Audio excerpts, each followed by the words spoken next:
Good afternoon, good morning, everyone. Welcome to the Optical Education Series, co-organized by the Optical Interesting Group at Geneva and Australia Biomedical Group. Today's talk is the 7th lecture of this series. Same as previous ones, it will include 45 minutes presentation and the 15 minutes Q&A section. I'm pleased to introduce today's speaker, my former colleagues and now a lab head at the Allen Institute, an excellent image tool builder, Dr. Kaspar Podgorski. Podgorski's lab develops microscopes and the fluorescence indicator to track the synaptic activity patterns of neurons in vivo. Their ultimate goal is to use these methods to understand the transformation performed by individual neurons while the brain performs complex tasks. Kaspar received his undergraduate degree in artificial intelligence, cognitive science, and neuroscience from the University of Toronto, and a PhD in neuroscience from the University of British Columbia.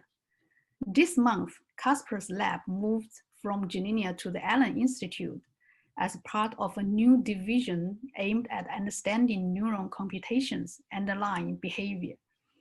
He will talk about his two inventions today, SLAP1 and SLAP2. So with that, Kaspar, it's all yours. Thanks very much, Chen. So hello, everyone. So my lab, as Chen introduced, has been working on ways to record the activity of neural synapses in vivo. And we're neuroscientists. And our goal is really to understand the computations that neurons perform when the brain is doing a complex task. And to study how neurons compute, the approach that we've been pursuing is to record from hundreds or even thousands of synapses at a time to measure a neuron's input and output.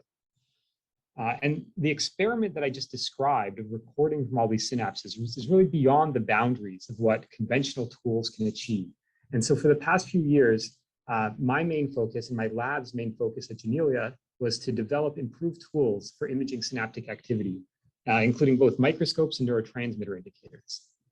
So this educational lecture is going to focus on the microscopes, and I hope that I get another chance to talk to you sometime about the indicators as well.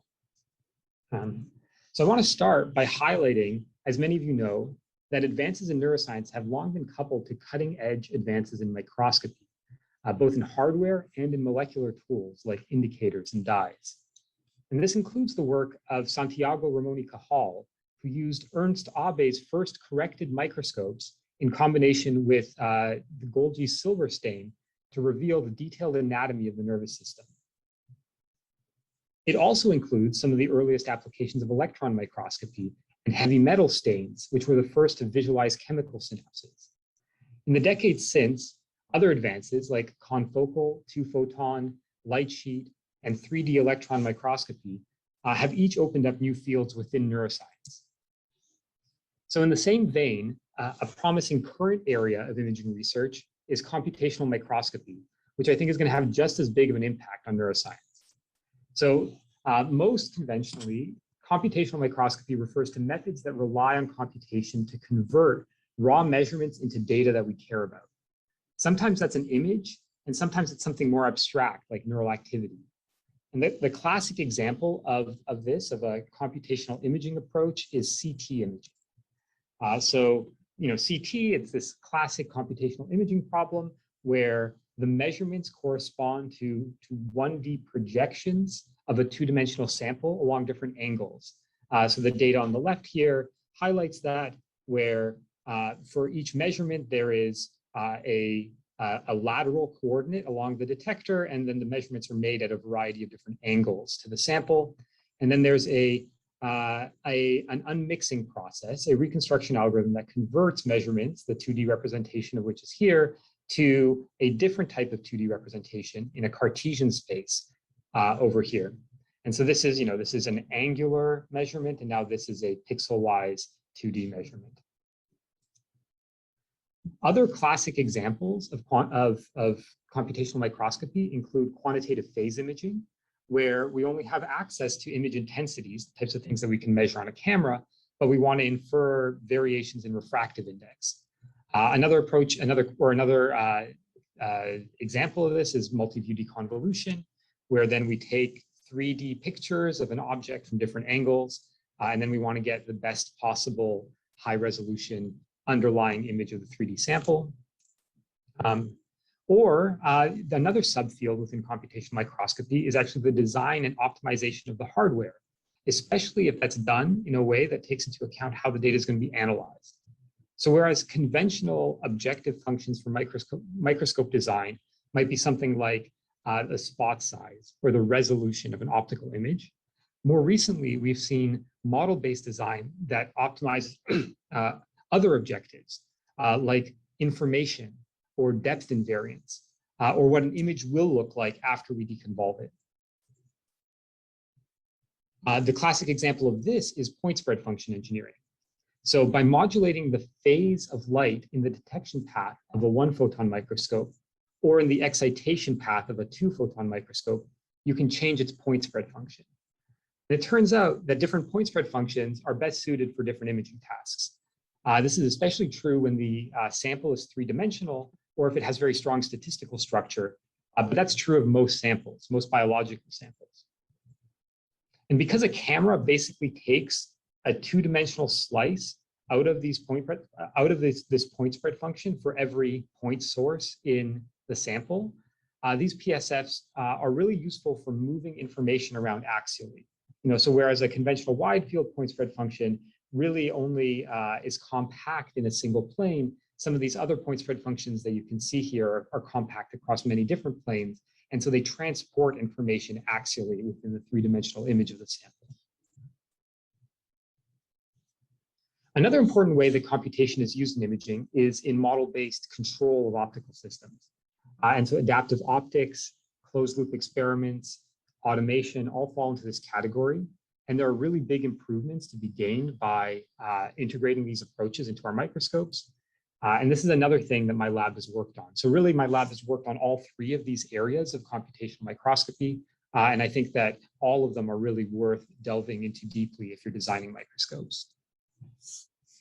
So why computational microscopy? What advantages does it give us? And the biggest advantage that computational microscopy gives us is it allows us to use our priors, our knowledge about the sample and the imaging system, in order to make better measurements. In many cases, demonstrably better than fundamental limits on conventional techniques. So in other words, this is a way of using models to improve our approach to the imaging process. And these can be used to improve image resolution. So very classically, Palm, Storm, these localization microscopy approaches do this as the structured illumination. Imaging speed, and this is really where my lab has focused.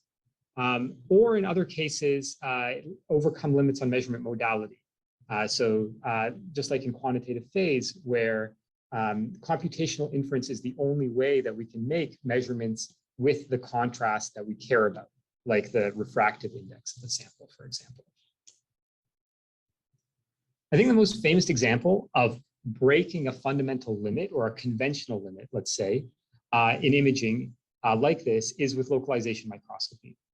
So as I think most of us know, optical images are limited by the diffraction limit, which was formalized by Ernst Abbe in the 1800s. And localization microscopy methods like Palm or Storm break that diffraction limit by using a prior.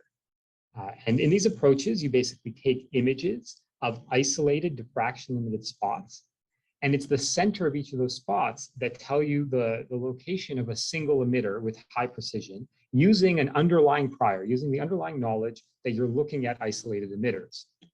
And then even methods that work in slightly denser situations like SOFI, if you're familiar with that, still rely on essentially the same prior.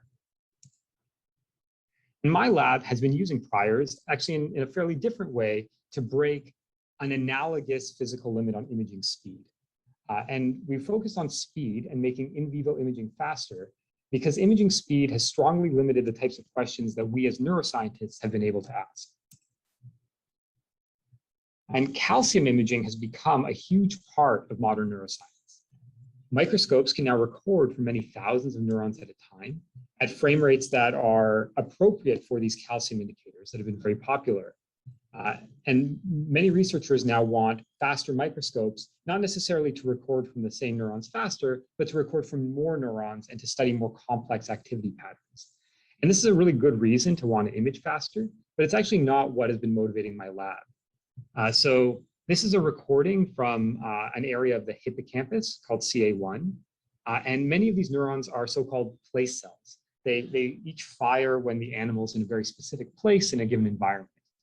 And from calcium imaging, we can know whether a cell is a place cell. We can know when it fires, but it's not easy to understand why it fires in that way.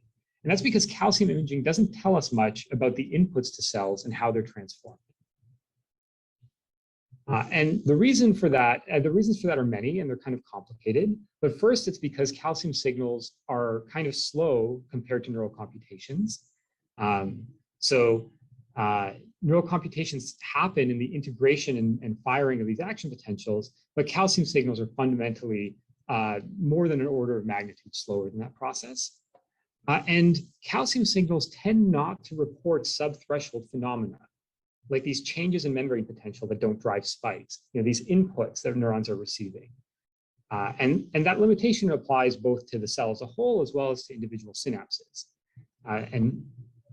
But monitoring the very, very fast signals that occur at synapses, at thousands of synapses, and how they're integrated in order to output these very fast action potentials, the outputs of these computations, that requires new approaches in microscopy.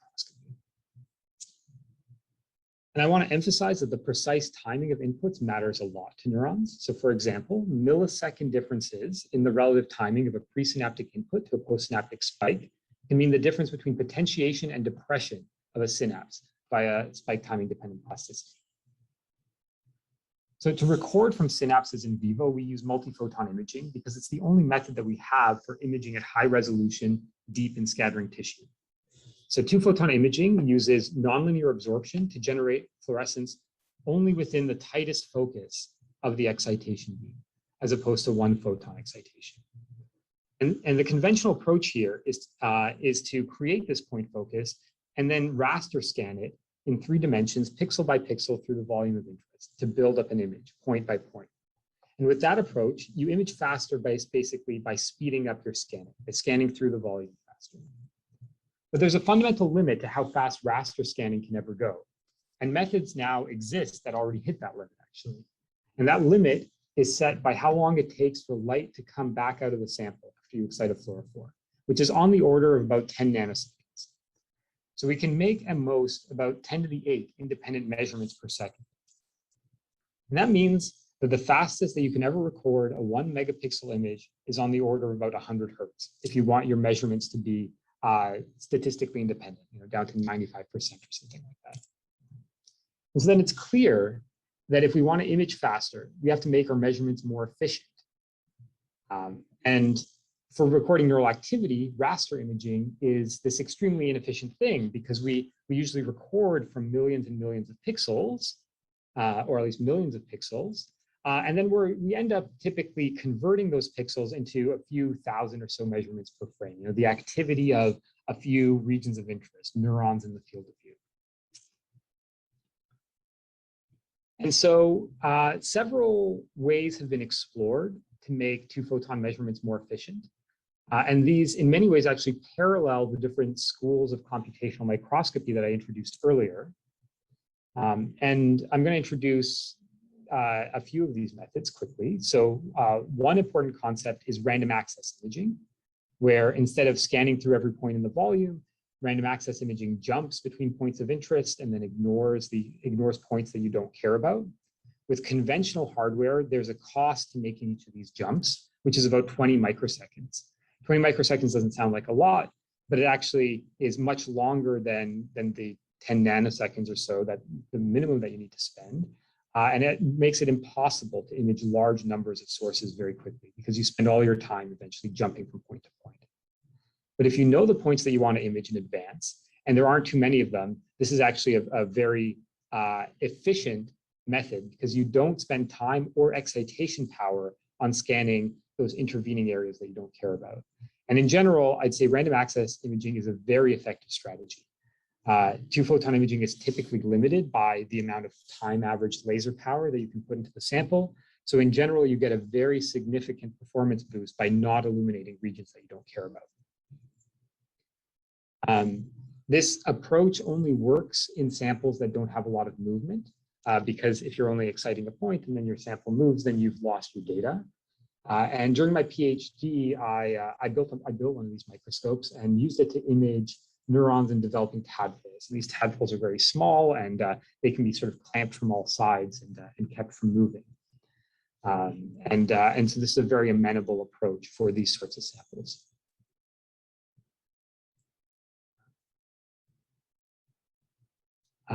But there's another family of efficient imaging approaches, and these are more forgiving to sample motion, and these that I call projection microscopy, because they deliberately combine multiple voxels into each measurement. An example of this is vessel beam excitation, where instead of making a focus that looks like a point, you make one that looks like a pencil that's elongated along the z-axis. And when you scan a vessel beam in 2 dimensions, you actually collect an axial projection of a 3D volume. So your 2D image depends on the full 3D volume. It's basically the sum intensity along the z-axis. And if your sample volume is sparse enough, then you can potentially get all the information that you need in this single frame without needing to do any axial scanning or additional unmixing, potentially. Another approach, which is related, is to produce multiple distinct foci that are all scanned together. And the image that you make when you do this is the sum of the images that would be produced by each individual focus. And again, if the information is sparse enough in your sample, you can then analyze these sum images directly, or potentially you end up having to unmix the images that are created by each of those foci using a computational approach. And so these are 2 different sort of schools of computational microscopy, right? Projection microscopy is computational microscopy in the traditional sense, where the measurements come in a form that's a little bit jumbled up. It's not necessarily useful. You need to unmix them in order to create images. But random access imaging is also computational in a sense, because you rely heavily on computation in order to plan out acquisitions, to track the sample, and in order to select which measurements you're going to make. Though the analysis, of course, tends to be much simpler. These 2 approaches have conventionally been quite separate, and they both provide big benefits to in vivo imaging, but they're actually not mutually exclusive. And so the microscopes that my lab has built actually build on both of these ideas and combine them to get really high performance microscopes. And the first microscope that we built was a tomographic 2-photon microscope. So here, instead of illuminating a point, we illuminate a whole line at a time. And that line scans, or these lines of excitation scan across the sample at multiple angles. At any given point in time, the measurement that we're making is the sum of a whole bunch of pixels along that line. And the resulting measurements then become actually just like CT imaging. They are angular projections in 1 dimension of the 2D sample plane. Unlike with a vessel beam, which is vertical, these lines lie horizontally in the sample plane. And so in this microscope, we're really collecting 4 different 1D projections spaced by 45 degrees of the sample. We refine this by adding a spatial light modulator that acts as an amplitude mask and blocks most of the excitation light from making it to the sample. And it only lets in the light in the regions that we care about measuring. And so this is the random access aspect of this microscope. By not using light in regions that we don't want to measure, we can concentrate much more power into the remaining regions and reduce background. And so we call this approach scan line angular projection microscopy, or SLAM. This is a model of what the microscope looks like. We've already had a great lecture in this series on how laser microscopes are built and some of the considerations that go into designing them. So I won't really talk too much about that. But I will talk about sort of how the measurements work and how we unmix them. So SLAP has this unique combination of strengths. It matches the resolution of standard two-photon imaging along the scan axis. It's extremely fast because it records from the entire field of view in just 4 line scans. So this allows us to image megapixel fields of view at over 1 kilohertz frame rates. It inherits the optical sectioning benefits of two-photon excitation. It's robust to sample motion because you can record a buffer area around every region of interest so that if something moves, you still record it and then you can register out that motion post hoc. And it allows for accurate unmixing because this tomographic basis has something called low coherence, which is a term that I'll explain in a moment. And because the SLM blocks most of the excitation light, SLAP is more power efficient than other line scanning methods. And we typically use about 100 milliwatts to image in vivo at 1,000 hertz. So I'm going to go into a little bit of depth on how images are reconstructed from sparse tomographic measurements. Sparse tomography allows us to make measurements that depend on all the pixels in the field of view without having to make even as many measurements as there are pixels, without having to make a separate measurement for every pixel. SLAP performs about 5,000 measurements per plane, and that's not enough to recover an arbitrary megapixel image, but real images have a lot of structure. So by using priors that define what kinds of images are possible, we can then reconstruct pixel space images from relatively few SLAP measurements.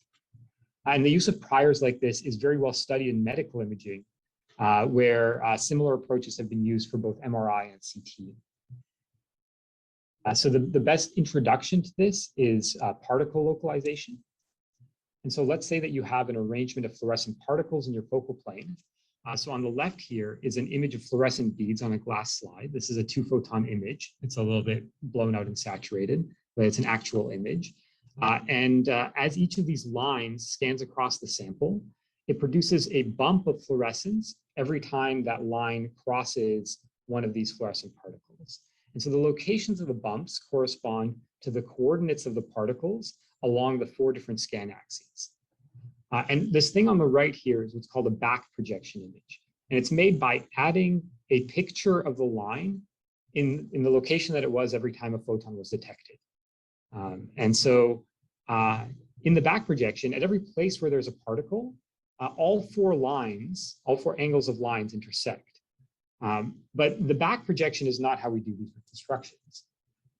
We have a few different methods now for recovering images from measurements. And the oldest and the most widely used and sort of the best intro to this process is called Richardson-Lucy deconvolution. And it's also extremely elegant.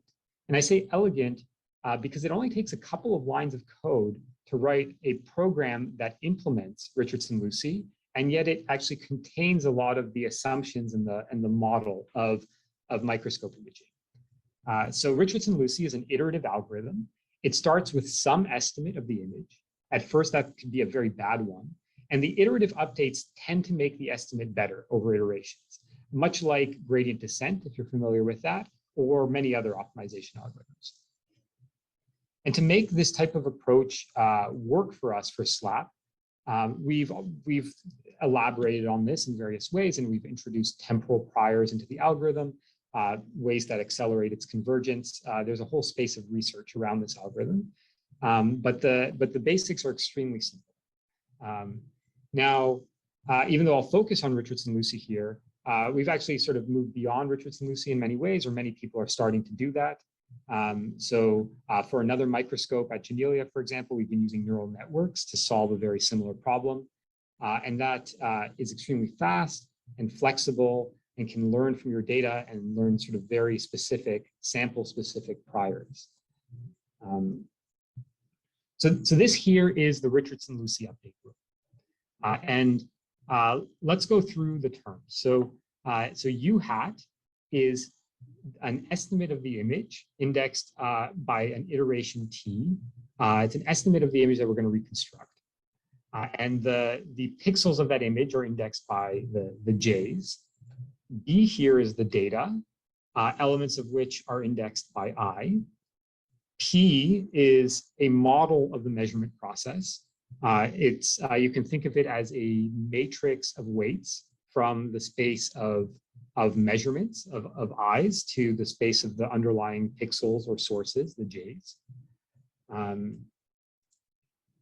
And I'm going to point out a few things here, right? So first, the first thing is that Richardson-Lucy keeps track of a single point estimate of the sources, U, at any given iteration. So it's updating the estimate of the sources at every iteration. And it's updating, and every update that it performs will tend to improve, will be in a direction that improves the likelihood of that image under the imaging model defined by P.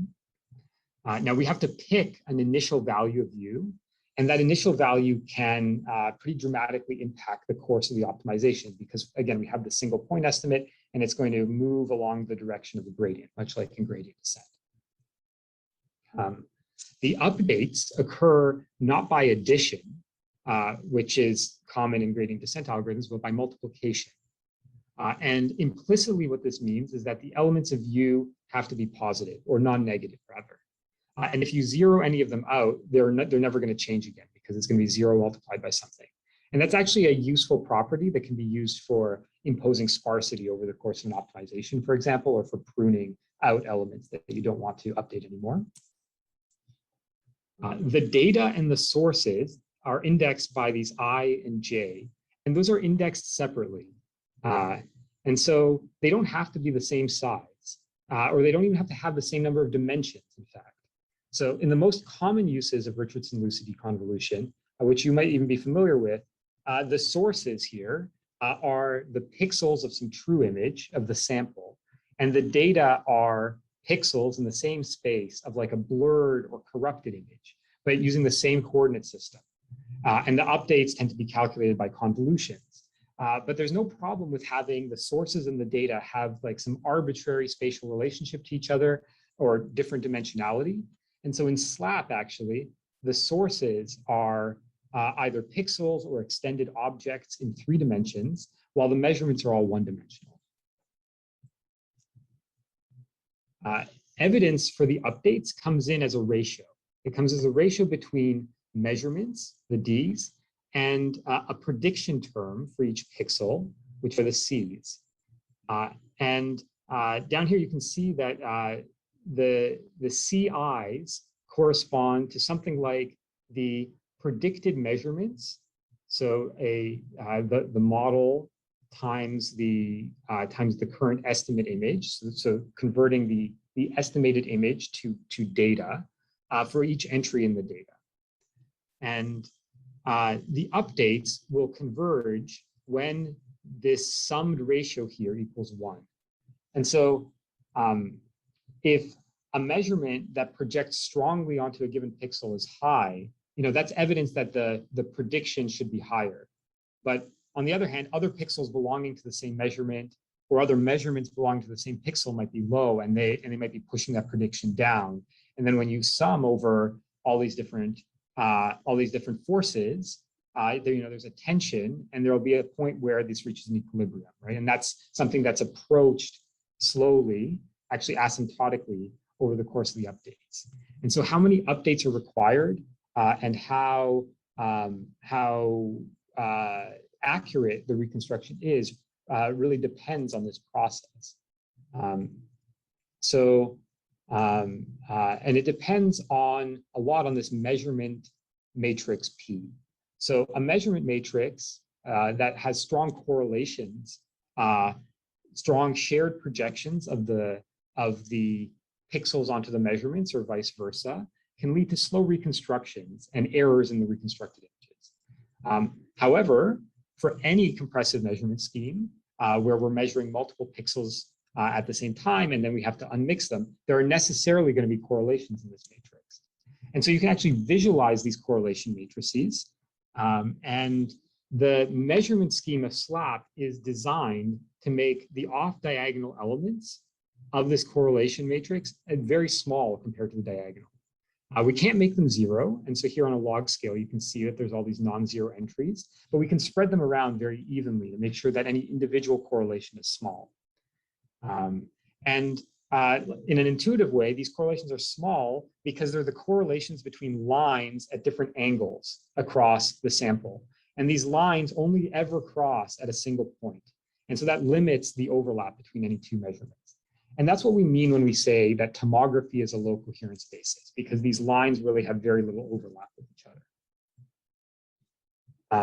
Now, the fact that the evidence comes in to this sum term as a ratio between D and C, and not the difference, say, between D and C, means that Richardson-Lucy is optimizing a very specific objective function where the noise is proportional to the signal, right? Where a certain fraction of the signal amounts to the same amount of evidence in terms of noise.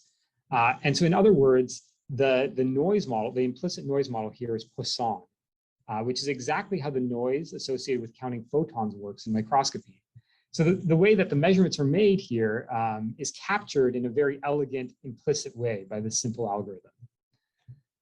And finally, the ratio here between D and C in this update can be used to bias the fixed point of this algorithm.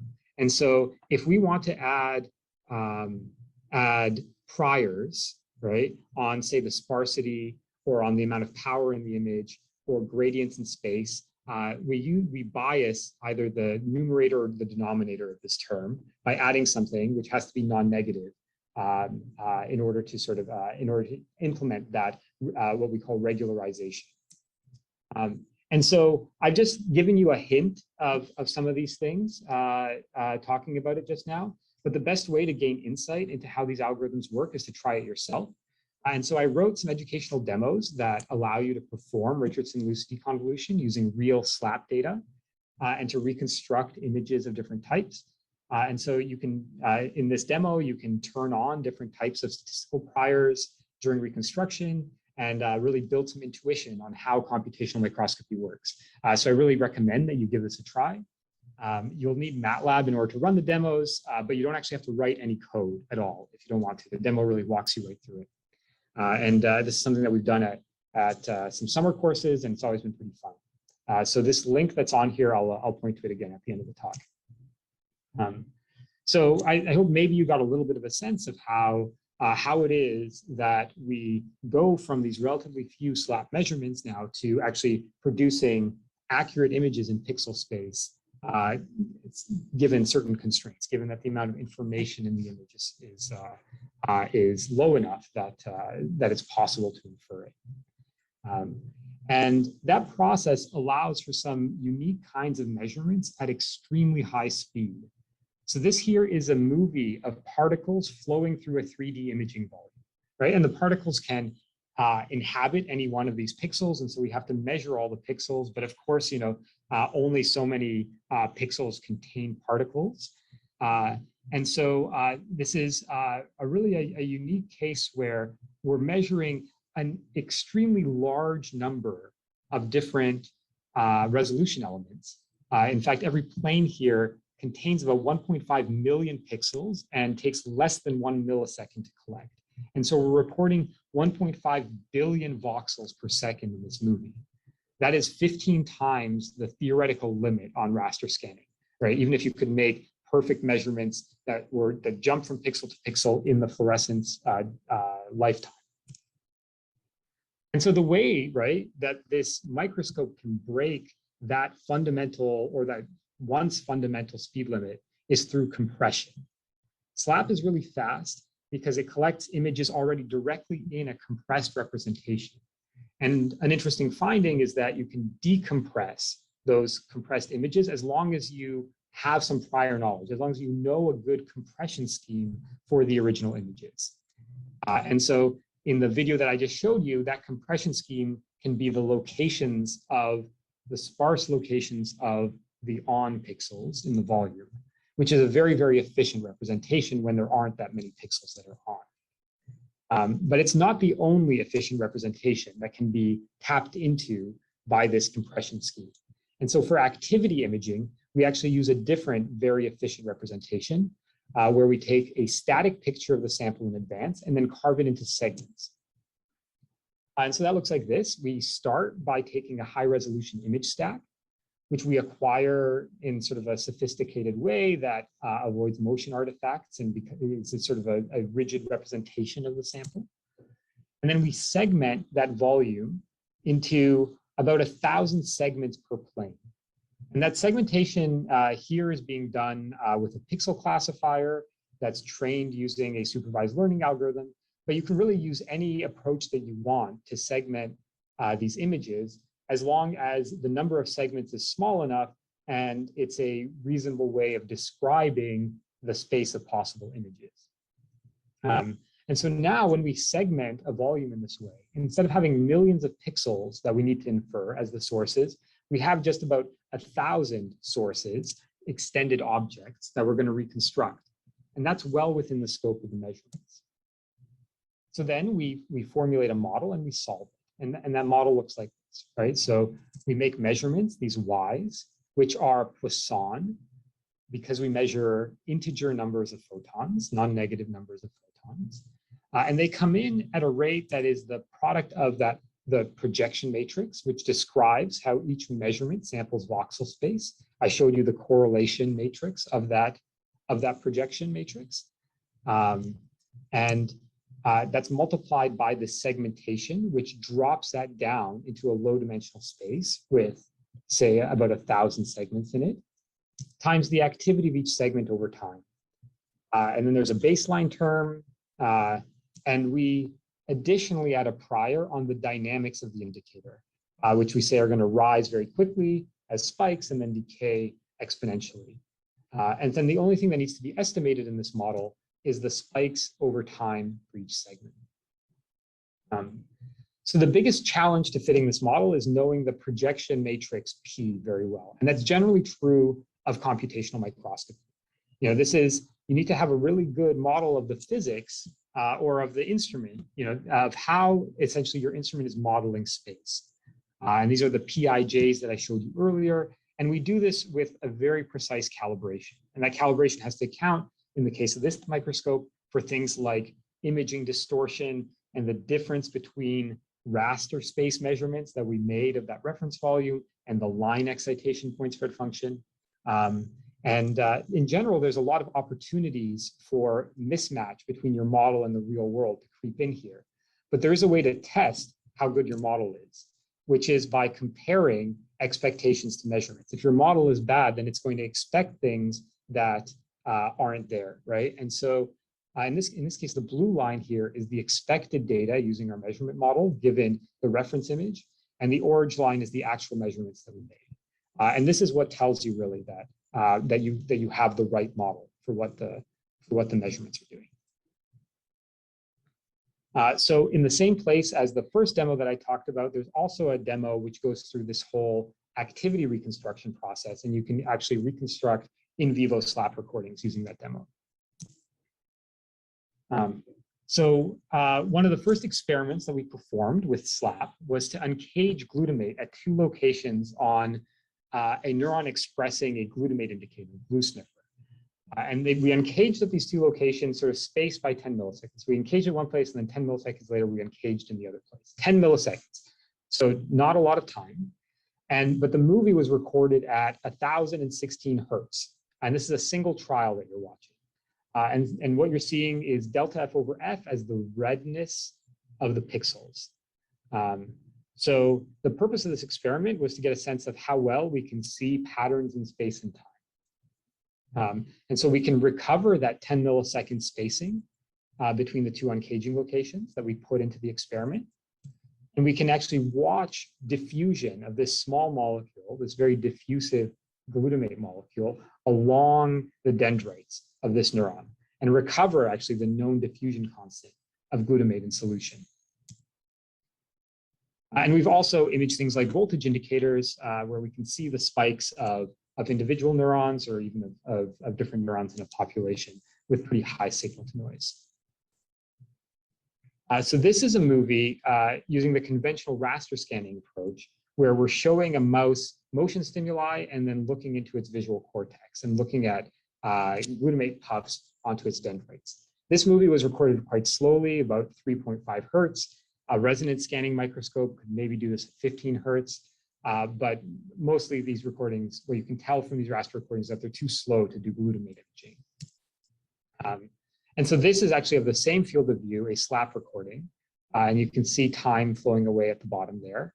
At t equals 0, the stimulus starts. And now we're going to see activity starting to enter into these dendrites. And then as the stimulus continues, you're going to see a diffuse glow where the neuropil is most active. This is with an older glutamate indicator that's quite sensitive to extrasynaptic glutamate. But then you can actually see little spikes on dendritic shafts and on spines of these neurons. And it takes about a second for the stimulus to complete one cycle, and then it starts again. And then after 1 second, you actually see spines repeating the same sequence of activity that they showed during the first cycle, which means that these individual locations on dendrites are sensitive to specific phases of the grading that's moving across the screen that the mouse is watching. So SLAP imaging is really good for imaging sparse samples that are mostly black, for example, like the dendrites that I showed you, like the particles that I showed you. But actually, they can be sparse in a different sense. So they can either be sparsely labeled, or they can be sparse in their activity over time. And so a sample can be densely labeled, but only active at a few sites at a time. And so acetylcholine release is a good example of this. So this is what I'm going to show you is imaging of an acetylcholine indicator that has relatively few release sites in this region of cortex. And we wanted to see if we could basically use whole field SLAP imaging to identify sites of the acetylcholine release, and then use that to focus in and then watch more closely what's happening at those sites. And so even though the label is dense, if we look at because we're watching basically all the pixels in the field of view, we can actually see these brief localized blips of fluorescence that follow stimulation of cholinergic nucleus, the nucleus basalis. And if you zoom in on these release events have a spatial extent of about 2 microns, and they last about 10 milliseconds. So there'd really be no way to catch these things with traditional raster imaging. You'd have to be incredibly lucky. But now, because we can watch this whole field of view all at once, we can localize these events along the 4 axes, and that's what these lines here are showing. And you can point to the exact spot where that acetylcholine is released, and then we can use our SLM to then generate more targeted patterns, or we can go in and we can raster scan them. So I want to close quickly, maybe with just a couple minutes, by mentioning that we've now built a new microscope, that we've been developing in the last couple of years at Janelia, that we're going to be using for imaging experiments here at the Allen Institute. And that microscope is called SLAP2. And one of the motivations for this microscope was to do better volumetric imaging. And so we've actually incorporated 2 fields of view, and there's now a remote focus system that can move these fields of view very quickly, each of them independently, over a depth of about 600 microns. These things can scan in Z at about 300 hertz. But probably most importantly, this new microscope can display the images that are recorded in real time. And that's really important for a lot of applications in computational microscopy even, because experimenters need to be able to make decisions while they're performing experiments. So either with the help of computers, and do real closed loop experiments, or just on their own in order to target regions that they're more interested in. And so we've invested a lot of engineering effort to make this new microscope sort of as turnkey as possible and as interactive as possible, and to present data to you without having to go through a complicated process of image reconstruction. The key that made that possible is to use a DMD instead of an SLM as that amplitude mask that selects pixels from that line of excitation. SLMs are very simple to use, and that's why we put one in the first microscope, but even the fastest SLMs take several milliseconds, on the order of 10 milliseconds to update, and that's very, very slow. DMDs, on the other hand, they're more complicated to use because the tilted mirror array that actually selects the different pixels acts like a blazed grating, but they're much, much faster, on the order of about 20 kilohertz. And that fast DMD update creates a lot of possibilities for computational imaging, because it's actually a totally different regime than the first SLAP microscope, because we can use a different mask every time that we scan the line across the masking element, the DMD in this case. And so, for example, we can create a raster scan by opening each line of the DMD one at a time. And then as that vertical line of excitation that hits the DMD scans across it, only the part that intersects this horizontal line of open pixels is going to get transmitted to the sample, and the rest gets thrown away.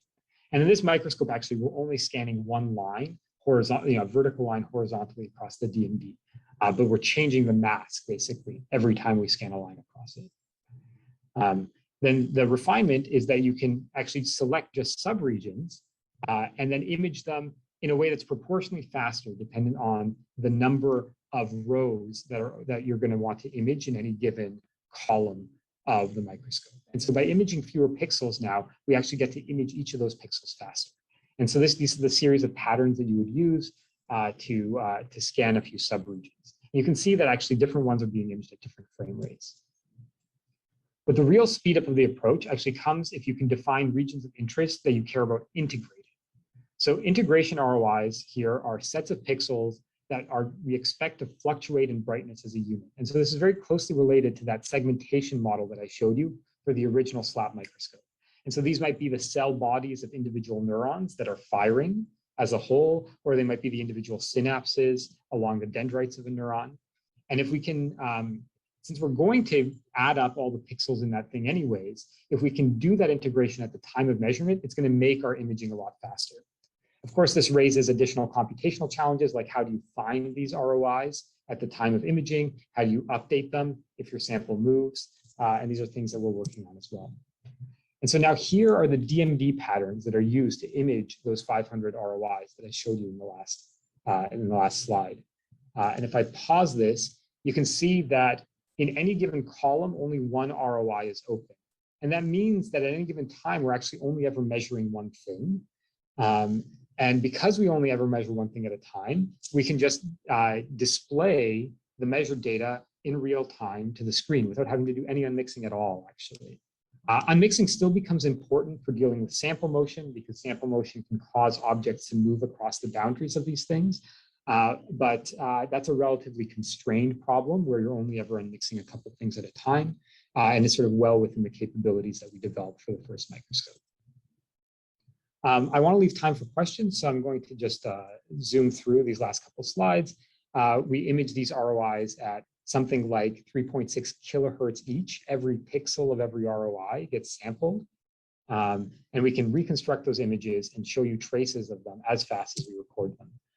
And there's really a whole space of different microscopes, basically, that can be implemented with this system. So everything ranging from full raster scanning to these integration ROIs to actually an even faster two-angle tomography mode that I'm not really talking about today.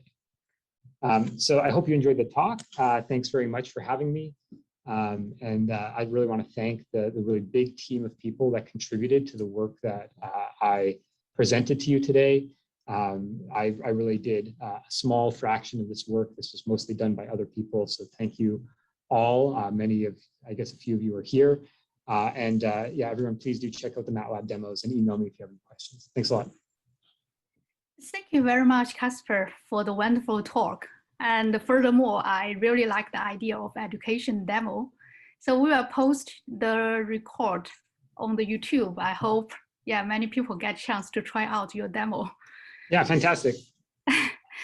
And actually, I have many questions, and I can tell. So the audience are mainly today. The audience are mainly from Australia side because your work are well known at Geneva already.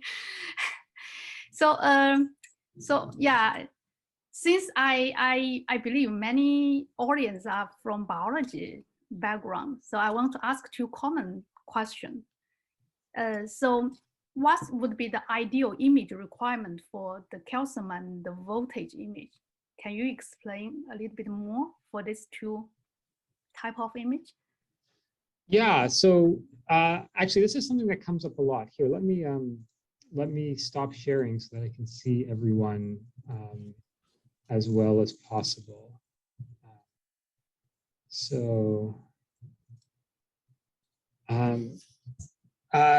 Yeah, so right. So what is the right microscope? What the right microscope is depends on the task. And people design microscopes for calcium imaging, people design microscopes for voltage imaging. Voltage imaging is in vivo voltage imaging, two-photon voltage imaging is a very challenging thing to do for multiple reasons. One is that actually some of the best voltage indicators that have been made don't really work very well under two-photon excitation. And that's certainly true of the Voltron indicator that was made at Janelia. And that's less true of, say, ASAP3, which is another fantastic indicator that really seems to shine in two-photon. But voltage imaging, the regime that we're in is that we can image really well, maybe 1 or 2 neurons at a time. And with, heroic experiments might be able to image, 3 or 4, might be able to get enough SNR to sort of do useful measurements, useful for neuroscience measurements of a small handful of neurons at a time. And so the requirements on the scanning system for doing this are actually kind of low, right? You don't need to address a large number of things.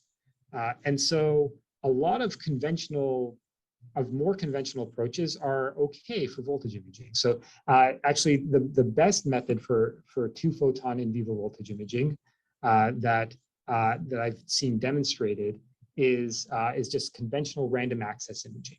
And you have to be careful to excite a large enough volume that you're insensitive to motion, so that motion doesn't corrupt the traces that you record.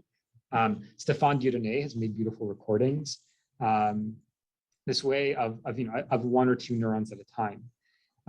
The SLAP or SLAP2 especially, we've also done voltage imaging with SLAP2, and it increases the number of sources that you can record from dramatically. And it also allows you to excite many more pixels at a time, and so collect from a larger area of membrane. And so potentially, SLAP2 will be a more powerful approach, especially as we need to address more neurons. But the one constraint of SLAP2 is that it can only use excitation at a very specific wavelength, 1,030 nanometers, and that's not very good for exciting ASAP3, which is sort of the best two-photon indicator. So we'll see how this plays out as we continue to diversify and develop new voltage indicators. Hopefully we'll have sort of state-of-the-art soon voltage indicators that excite well at 1,030.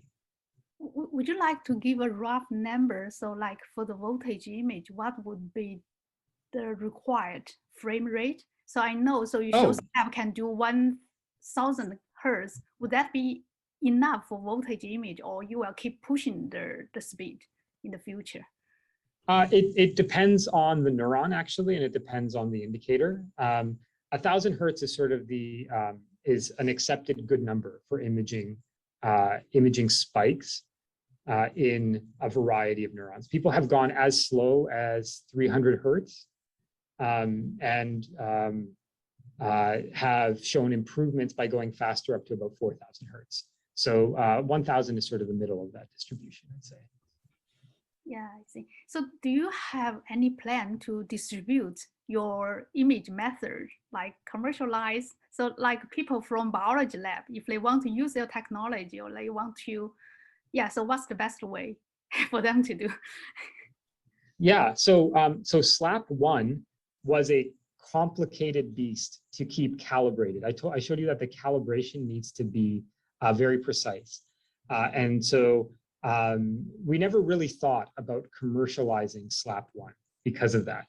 But SLAP2 was built and has been designed exactly with distribution in mind, because your invention is only as good as what it gets used to do, and we wanted to make it possible for lots of people to actually use these things. And so we've partnered with Vidrio Technologies, which makes scan image and makes some acquisition hardware, and has become part of MBF, Micro Bright Field, which makes Neurolucida. And they have a lot of expertise in neuron tracing and some of these sort of problems that are very relevant to random access imaging. And so we're partnering with them to distribute these microscopes. And we actually already have kits available so that labs that have some expertise in optics or are willing to sort of delve into this can receive and assemble a SLAP2 microscope. And the software is under very active development, and already like all the basic things that you would want to do, you can do with the SLAP2 microscope. But the 3D imaging is still, we're still working on that. And so in the next few months, where a lot of sort of cool new capabilities are going to come online, and people who are interested in really imaging large numbers of objects at unprecedented speeds should look into this, should look into building one of the SLAP2 kits. Okay, that's great news for users, for biologists. So I will leave the opportunity to other audience to raise questions. So I will keep my personal interest in question later if we have time. I see a question in the chat. There's a question in the chat, yeah. Yeah, so so someone asked whether it's possible to perform SLAP in 3D. And the answer is, you know, you can always sequentially scan 2D planes to image in 3D, and that's probably an unsatisfying answer. And so I think what the real question is whether you could like make planes of light that then scan through the sample at different angles in 3 dimensions. And the answer is, of course, it's possible to do that, but it's probably not desirable to do that. And the reasons are a little complicated. But there's sort of an ideal degree of parallelization that you want to be doing when you're doing 2-photon excitation. You don't want to excite a very large number of voxels at the same time. And the reason for that is that 2-photon excitation depends on the square of the intensity. And so you really benefit from concentrating light in time and space. And so the ideal degrees of parallelization are relatively low. I mean, you are forced to parallelize to some degree in order to take advantage of these sorts of speed ups and priors that we are able to take advantage of. And when your model allows you to integrate from a volume, it makes sense to illuminate actually the whole volume at once for a variety of reasons. But in general, the degree of parallelization that you want to target is relatively low. And all of the sort of the 3D SLAP, the true 3D things that I was sort of alluding to would tend to have very high degrees of parallelization and not be optimal from that perspective. The other thing is that this masking approach that we do is really easy to do and really easy to program and be precise about in 2D by making an image, you know, as your light propagates, by selecting an image plane and then creating a mask there.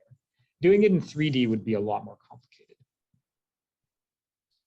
I've got a few questions. Kaspar, fantastic talk. I really enjoyed the whole stream down from computational up to the high-speed imaging. I guess, if I understand right, SLAP is almost applying compressive sensing to line signals, essentially. And by rotating or segmenting to different RIs, you increase speed of acquisition. So what's the detector that you use, and how important is timing to unwrapping or unraveling? Or that's question one. The second question I have is, how do you, if you were to do this in a highly scattered sample which requires adaptive optics, how would what sort of metric would you use to optimize the focus?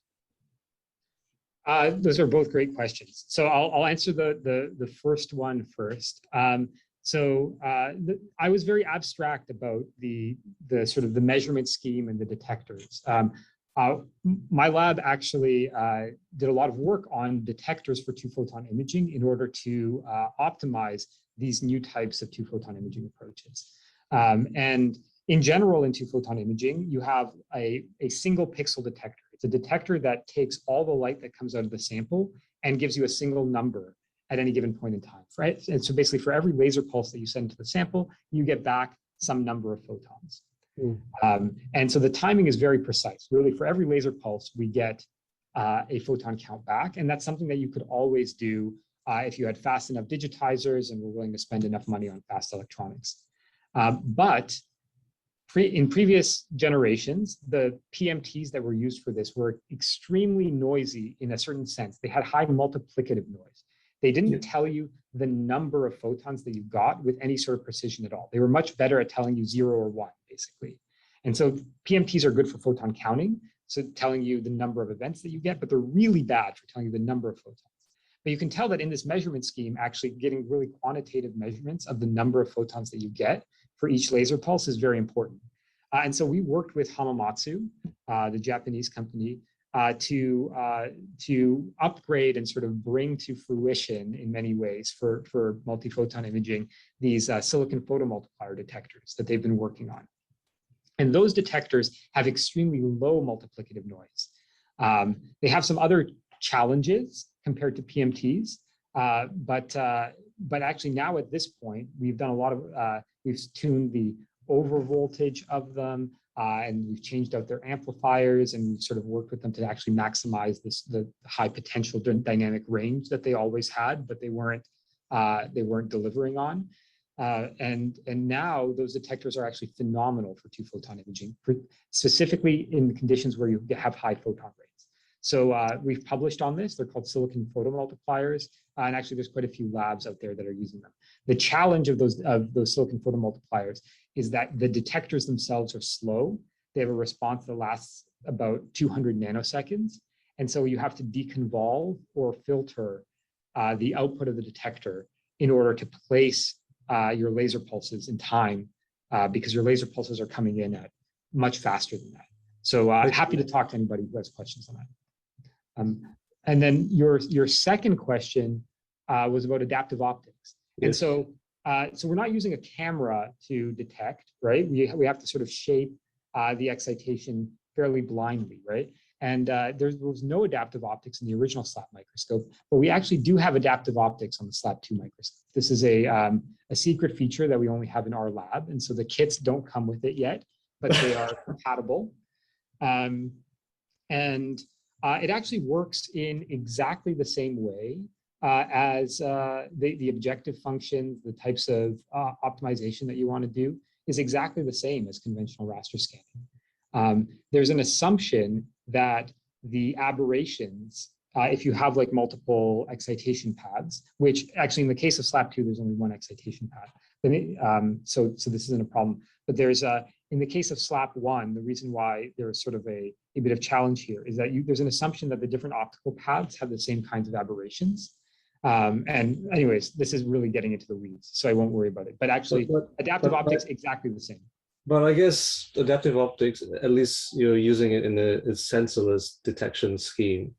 So sensorless, exactly. And in that case, wouldn't that be limited to detection threshold, right? So you need a certain level of detector to measure the metric of aberration.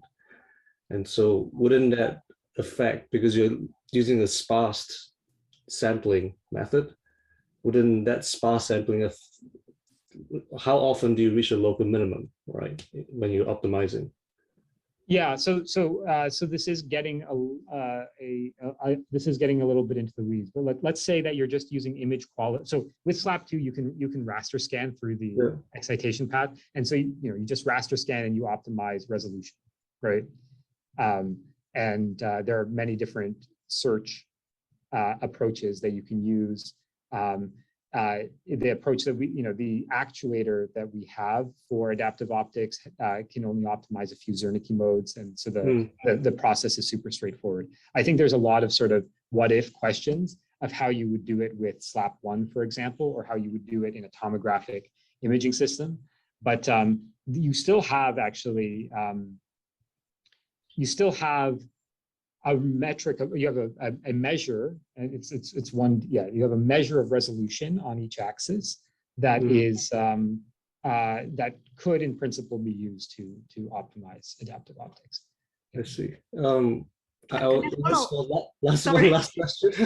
That's so It's- interesting. Okay, go Yeah, on. I'm very interested. So I guess this is a comment. So wouldn't be SLAB be very attuned for single molecule or OCT data? Because to some extent, the sparsity information is quite well tuned for single molecule images or OCT.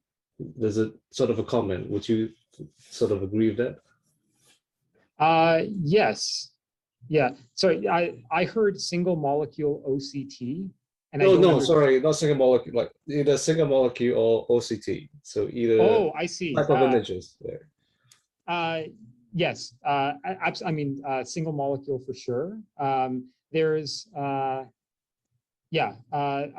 showed you experiments that we did with single particles, right? And then, single molecules are just one limit of single particles, of course. Great, thank you. Yeah. So can I follow up Steve's second question? So I'm curious how robust the line focus you used in your SLAB microscope be robust to the scattering. So since you are imaging the mouse brain. Yeah, that's a great question. I think a little less robust to scattering than a 2D focus, but in practice, just fine. This is a discussion that I've had with a few people. Obviously it's focused on just one axis, right? And so it's probably not quite as robust to scattering as, and especially certain types of scatterers, it's obvious that it's going to be very sensitive to, like very like cylindrical or line scatterers, right? In practice, we haven't really had any problems. There have been a few preps where the imaging model does not align as well as in other preps, and so we could probably go carefully back into the data and think about whether that's evidence for there being sort of structure to the aberration that was causing the issue. But for the most part, you point the microscope at the sample. Usually, the measurement model is quite accurate. Cool. So yeah, that's a question in the chat window. What beam shape approaches are used with SLM, and how efficient is the implementation here? Yeah, so the SLM is, in this case, in the stuff that I've shown everyone, the SLM is used as an amplitude mask. It's not shaping the beam in the sense of shaping phase. That's the short answer to that question. We do lots of things in the lab that involve shaping phase. For other projects, and I'm happy to talk about cool things you can do with SLMs, but yeah. So would you like to give a rough number? How efficient is the implementation of the SLM? Oh, the SLM is extremely efficient for amplitude modulation. So we double pass, so we send light normal to the SLM through a quarter wave. We double pass a quarter wave plate. There's a little bit of loss due to sort of imperfection in exactly how quarter wave it is. And obviously spectrally it's a little bit off, but we're talking about 85% efficient, 90% efficient, adding the SLM into the path. So yeah, maybe a touch lower than that, but anyways, it's very efficient. It's been a while since I made those measurements. Good. I just cannot help discuss this a little bit more. Yeah. So since you are illuminate a region of interest, that makes perfect sense because we want to minimize the photo damage and to avoid the redundancy if not necessary. So, but what's the update of SM, update rate of SM since you are image that fast? Oh, the SLM does not update during SLAP1 imaging. It takes like, so we hoped that we would be able to update it while scanning in 3D in order to do 3D imaging. And we were sorely disappointed with how fast we can update SLMs in order to get precise modulation, like really good extinction in amplitude modulation. It takes more than 10 milliseconds for even the fastest SLMs to settle in our experience. And that disagrees with the advertising. Your mileage may vary. We were this is a big reason why we moved to DMDs for this. Cool. Yeah. I see a question in the chat, and Yeah, I want to, yeah, go ahead. yeah, so the question is that Richardson-Lucy deconvolution uses a PSF as a prior. Does SLAP use the PSF as a prior? And of course it does. So that imaging model, that P matrix, contains essentially a bunch of images of the PSF. Is the prior matrix generated from theoretical computation, or does it require experimental data? It's done using experimental data. And it incorporates very precise measurements of distortion in the field and actual point measurements of point emitters in 3D. There's a whole model that converts the raster imaging point spread function into the line imaging point spread function, because the Z extent of the lines is slightly longer than, because it's only focused on one dimension and has a different shape than the raster imaging PSF. There's all sorts of, so there's a paper that we published on this, Kazemipur et al. In Nature Methods. You can read, you can delve deep into the supplement if you care about these details. There's lots of fun things that that had to happen in order to build this microscope. Cool. Yeah. I have another question. Yeah. So I can appreciate that with the random access imaging, like you can choose, like when you're scanning your beam, like for that diagram you had with the video, you can block certain parts along this dimension. But I don't understand how you would use it to only section out a small part of the beam. Are you like focusing the beam there? No. So the sample, so like the plane of focus in the sample appears in another place at the SLM. So we make the image that's going to go into the sample first on the surface of the SLM, and there we program the surface of the SLM just as a binary mask. So it's as if we just like had a piece of metal that was blocking light as the beam. So this physical beam, this focus is being made on the surface of the SLM, and it's scanning across it. And where the beam hits the off pixels of the SLM, that light is going to get discarded. It's going to get filtered out later on. And where it hits the on pixels, it's kept. And so then the surface of the SLM is just imaged into the sample. So it's not like we have a line, a static line that we're sort of changing the length of very quickly or anything like that. We literally just make an image on the SLM of the pattern that we want to block out in the sample, and then we scan across that image. It's like almost as if we cut out in a piece of paper the holes of the places that we want to image and then scanned across that. The light that passes through is what makes it to the sample. So then every beam will extend through the whole sample then, right?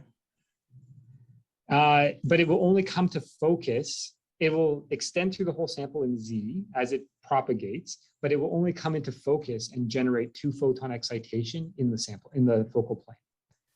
And that's just, that's a property of two-photon excitation. You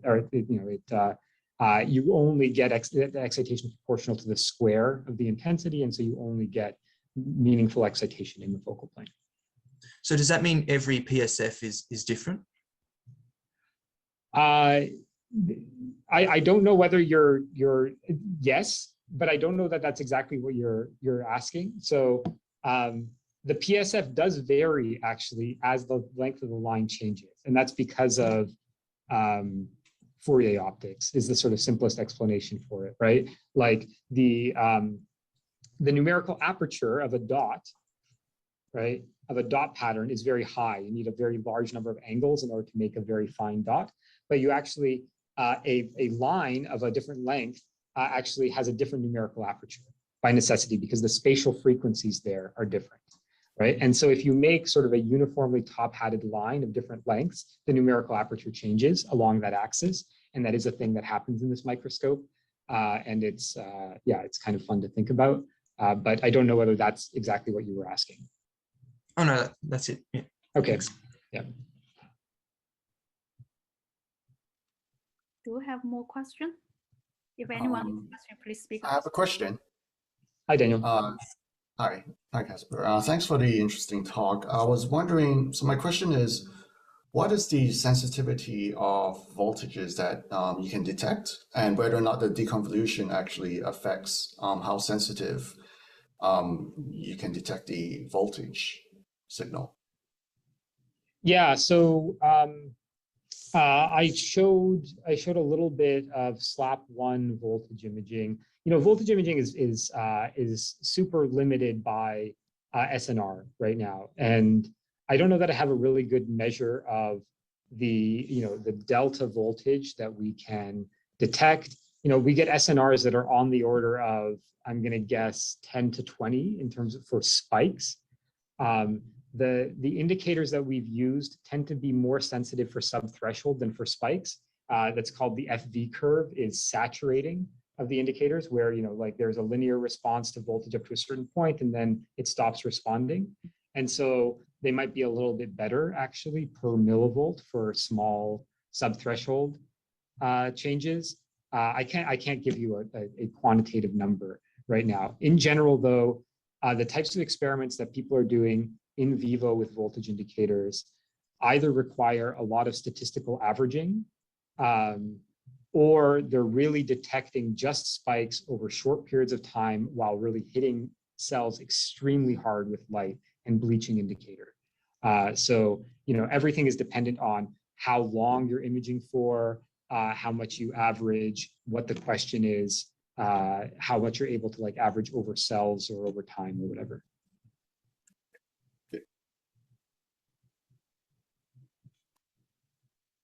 Okay, so yeah, I think today we have a very hot discussion. It's over time. Thank you, Kaspar, for the fantastic talk and host the discussion section. So yeah, so we will post the video on YouTube, as I said. So hopefully everyone can try your education demo. Definitely. Yeah. Thank you so much for the talk. Yeah, for that, thanks to everyone, and see everyone in our next education lecture. Bye. Thanks for organizing, Chen. Thanks, Steve. Thanks, everyone. Bye. Bye. Bye.